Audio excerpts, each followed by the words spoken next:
कोई सुनवाई नहीं है, कहीं से कोई कुछ मतलब नहीं निकल रहा है। जब तक हमें डीएनए रिपोर्ट नहीं आएगी तब तक हम नहीं मानेंगे। ना हमें कोई सूचना मिली, अब फोन कर रहे हैं कि तुम कैंट आ जाओ, कि वहाँ आ जाओ, कि वहाँ चले जाओ। उत्तर प्रदेश के बरेली में 18 दिनों से लापता लेखपाल का कंकाल नाले से बरामद होने के बाद इलाके में सनसनी फैल गई है।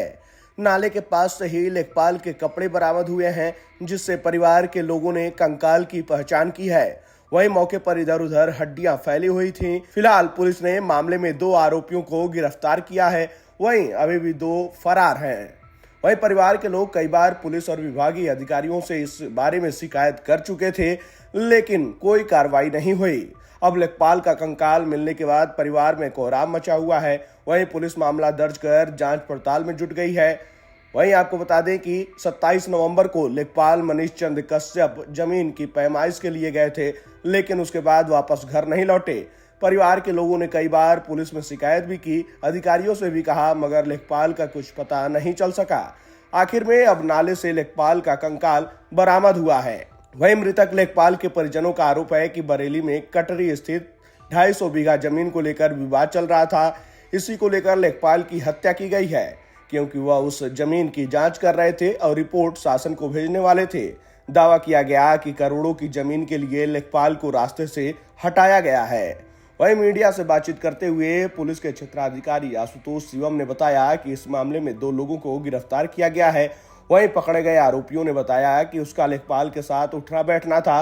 घटना वाले दिन कहासुनी हो गई थी, जिसके बाद गला दबाकर उसकी हत्या कर दी गई। वहीं पुलिस का कहना है कि आरोपियों का उद्देश्य लेखपाल का अपहरण करके परिजनों से रकम वसूलना था, इसीलिए उन्होंने लेखपाल को बुलाया और सबने साथ में बैठकर शराब पी, लेकिन नशे में कहासुनी हुई। उसके बाद फिरौती वसूलने से पहले ही गला दबाकर उसकी हत्या कर दी। जमीन विवाद का एंगल इसमें नहीं निकला है।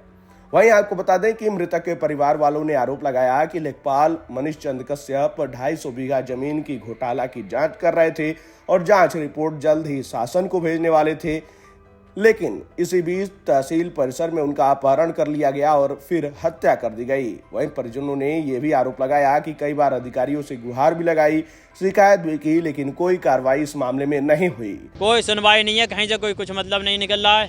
अब बस ये है, पुष्टि कर देंगे, बस ले जाओ, हम ऐसे चाहिए नहीं।